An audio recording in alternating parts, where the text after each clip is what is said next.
नमस्ते दोस्तों, मैं हूँ राजौन और आज के वीडियो में हम जियोग्राफी लेसन पोएम के इम्पोर्टेंट क्वेश्चंस और उनके आंसर्स देखने वाले हैं। तो इन्हें समझने से पहले आपको इस पोएम का कॉन्सेप्ट अच्छे से समझ आना चाहिए। तो अगर आपको क्लियर नहीं है तो प्लीज़ आप उसे देख लीजिए। पहला क्वेश्चन देखते हैं, आइए। When did it become clear that the earth was round? तो कब ये साफ हो गया था कि जो धरती है वो गोल है? आंसर है when the jet crossed the height of 60 miles, it became clear that the earth was round. तो जब हवाई जहाज 60 मील ऊपर चला गया तब क्या हो गया था? ये साफ हो गया था कि जो धरती है वो गोल दिख रही है या फिर गोल दिखती है। दूसरा क्वेश्चन है what was difficult to understand about the earth when the jet had crossed the height of 60 miles? तो जब जेट यानी कि वो हवाई जहाज 60 मील ऊपर चला गया था तब क्या समझना मुश्किल हो रहा था? When the jet had crossed the height of 60 miles, the geographical view of the earth was pretty clear, but it was still difficult to understand the reason behind human being so hateful to each other. Even from that height, it wasn't clear why human had divided the earth in multiple parts and just want to kill others.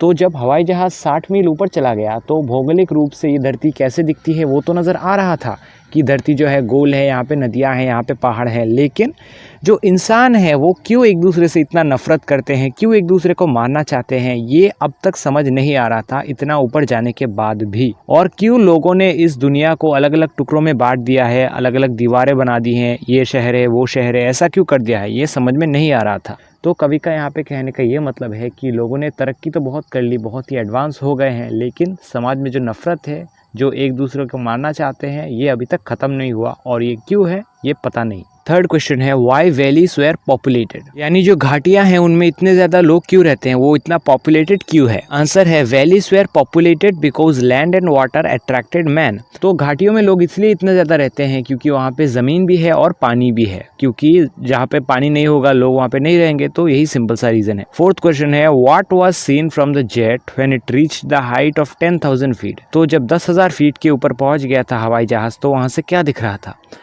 When the jet had crossed the height of 10,000 feet, it was clear why the valleys were populated and most of the cities were located beside the rivers. तो जब 10,000 feet के ऊपर पहुंच गया था हवाई जहाज़ तो वहां से ये साफ साफ दिखाई दे रहा था कि जो घाटियों में ही है ज़्यादातर लोग रहते हैं और ज़्यादातर शहर जो है वो नदियों के पास है।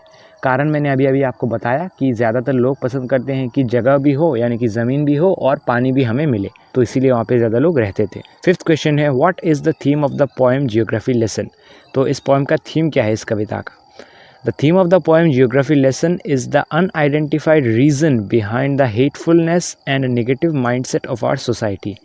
तो इस कविता का मुख्य जो थीम है वो यही है कि जो कारण है हम एक दूसरे से नफ़रत करते हैं, इतना ज़्यादा नकारात्मक सोच विचार है हमारे समाज का, वो क्या है या फिर क्यों है। The poet tries to explain that we are now technologically advanced enough to have an idea about our complete earth, but still we don't know why there's so much hate among us and why we have divided this single beautiful earth in multiple parts. तो कवि यहाँ पे ये समझाना चाह रहे हैं कि हम तकनीकी रूप से इतने ज़्यादा सक्षम हैं, इतने आगे चले गए हैं कि हमें पूरी दुनिया के बारे में कुछ ना कुछ अंदाज़ा तो है कि दुनिया कैसा है ये वो, लेकिन हम आज तक ये नहीं जानते हैं कि क्यों हम एक दूसरे से इतना ज़्यादा नफ़रत करते हैं, क्यों हम एक दूसरे को मारना चाहते हैं और क्यों हमने इस दुनिया को अलग अलग टुकड़ों में बांट दिया है, अलग अलग देश के नाम से, अलग अलग शहर के नाम से। तो यही मुख्य थीम है कि सब कुछ तो एडवांस है, सही है, लेकिन एक दूसरे से प्यार करना चाहिए, ऐसे नफरत नहीं करना चाहिए और एकजुट होकर रहना चाहिए। तो यही कुछ इंपॉर्टेंट क्वेश्चंस थे मैंने अरेंज किए थे। हालांकि सारे क्वेश्चन और आंसर्स का वीडियो अलग से मैं डाल दूंगा